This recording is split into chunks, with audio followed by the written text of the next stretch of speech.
This video is going to be called How to Pick a Blue Crab the Day After.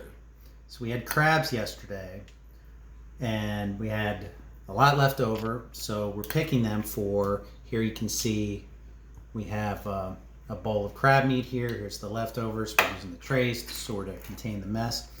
But I'm going to show you how to pick this thing. So this is kind of a small one. A lot of the videos you see on the internet are the ideal scenario where it's a large crab, really easy to get the meat out of. We had several of those too, but I happened to pick a smaller one here. So by the way, the tools, I've got a little pick here and then a crab. Some people use a hammer. It's just, that's a little louder. So I'm not going to go through every single, talk through every single step here, but obviously you crack the shell off of it. And then you want to get this front part off, and you want to get this stuff off. Okay? This particular crab looks like it's packed pretty tight in the middle. The meat's pretty dense. So then the next thing I'm going to do is crack the back. So crack it in two places. So once you do that, you can take the picker to get the little pieces of stuff out. Some of it might not come. And then you can do the same thing over here and get that out. So now you're down to pretty much just meat. So the question is, how do you really get that meat out? So the best method, which I can clean it up a little bit here at the top too, that might help. I'll clean this one up at the top a little bit. Well, maybe not the best. I'll say my method is, well, you can take 1/2, is always going to have this little leftover on it. You can peel that off.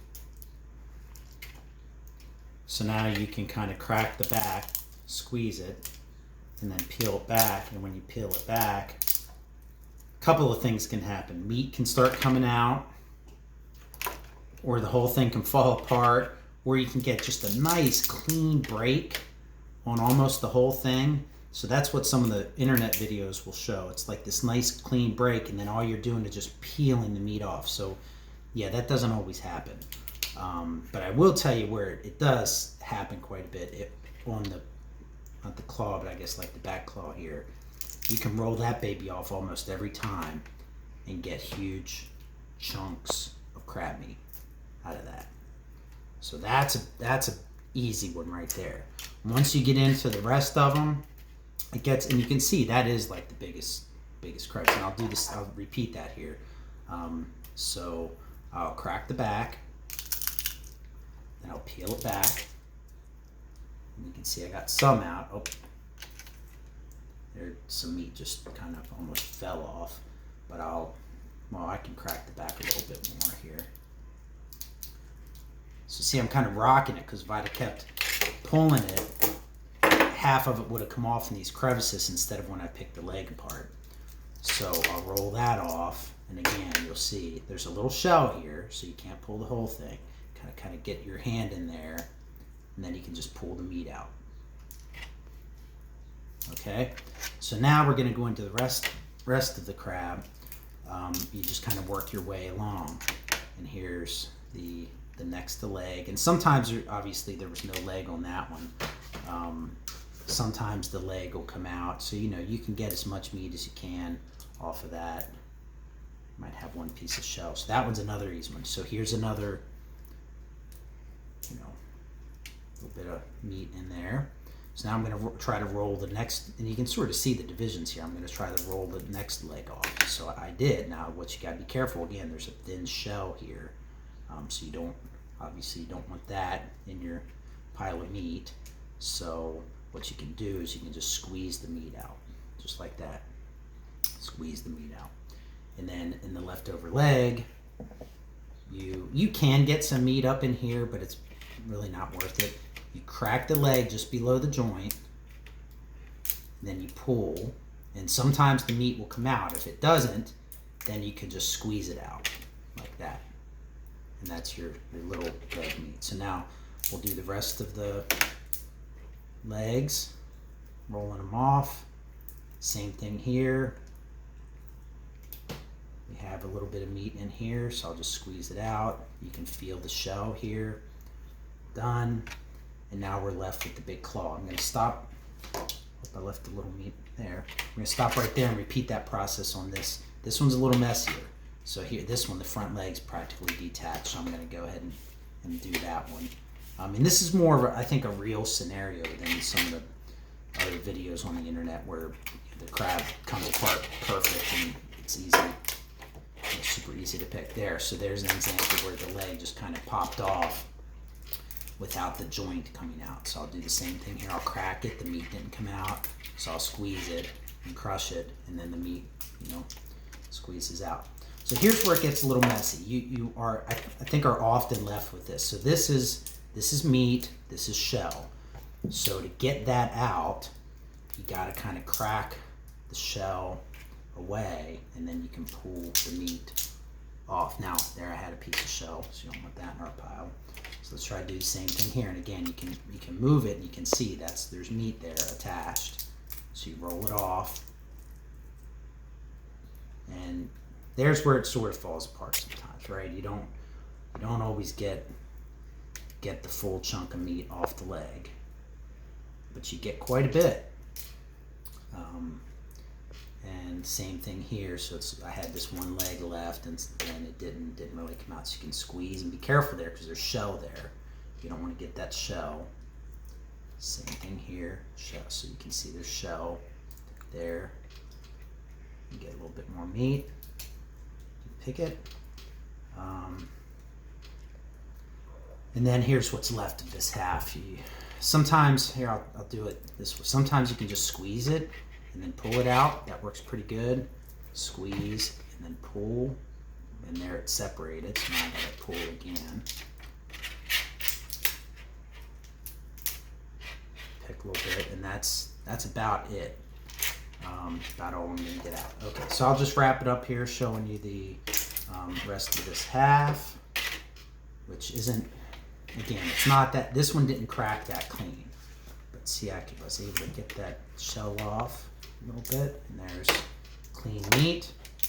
So now this is a little messy, but you can see the meat in here. So you want to just, well, you can actually even use your picker. You can put your picker in there and just peel it out that way. It's another method. So now I'll just finish picking that. A little bit of meat here. Here, let me try the picker, see how that goes. So the picker, it's pretty good. I don't normally pick them like this. I'm just showing you a couple different ways you could or may choose to get the meat out of the middle. So that's all meat. And that's it. Okay, so the last thing are the legs, and I'm going to do both of these legs different types of cracks. We'll see how they work out. So sometimes you can just crack and pull, and that thing will be full of meat. Sometimes not. Same thing with the claw. Sometimes crack, pull, and there's meat. So what happened in this case, some of the claw shell material pulled off, the rest of it's still in here. So we're going to let's set that aside for a moment. The other method is crack it before you pull. So you can crack. It's a small claw, so it's actually a little harder to crack. Gotta get up there. Crack. So now you can break it in half, and there all the meat's there. And here you can break in half, and all the meat's there. Now, if you break it, I broke it a little high here, but if you break it a little lower, it's easier to get the meat out, obviously. So I'll get it on top of the cracker. There. So now that shell is cracked. That's really where I should have cracked it the first time. And now, so if you were eating crabs, you could just, lick it off the vein here. I'm pulling meat, so I'll just pull it off. And now that's empty. Now with the shell here, sometimes you can actually twist these. There it worked, and then the claw will, this will come out. Let's see, will it come out? Oh, yeah, mostly. But this isn't only meat here. There should be, I think see, there's some shell, or I don't know what they call that, cartilage material in there. So now that one's cracked. So now back to this first one. We pulled the claws off. So now what we're going to do, we're going to do the same cracking method on this one. I I might have overcracked that. Yeah, see, I've got little pieces of shell. So you just gotta be careful pulling it off because there might be some little pieces in there. So now in this case, I can just go ahead and finish pushing that cloth through. There's a little bit of meat there that didn't come. That happens sometimes. Now I've got the same situation. Actually, in this one you can see it actually pulled the meat all the way out of there. That does happen sometimes. So if you just grab the bottom, you'll feel the bump, and then you can pull the meat. And then normally I'll flip it once I have the foot, the finger hold, and then I'll throw the meat off. So same technique here. This one's a little harder because of these pokey things. I'll crack it here. That put a nice crack across the top. So now I'll peel that back. You can see that. And then I can peel this off. Now the meat's in there, and I think if I remember, see, all the meat didn't come out, so that I'll scrape the meat off. Now if I remember, this one still had some fin in it. No, I guess not. I must have pulled it off. Okay, so that's meat. So that's the day after cracking the leftover crabs. I'd love for the critiques here to get posted. I'm sure everyone has their own method, but that's how we do it. This is so far, I think, about 20 crabs. They were number 2. Some of them were, no, they were number 1s, but they were closer to like number 2 size. We had a few, which a number 2 that's about a number 2. A number 1 would be substantially bigger than that. So thanks for watching, and post any questions in the comments.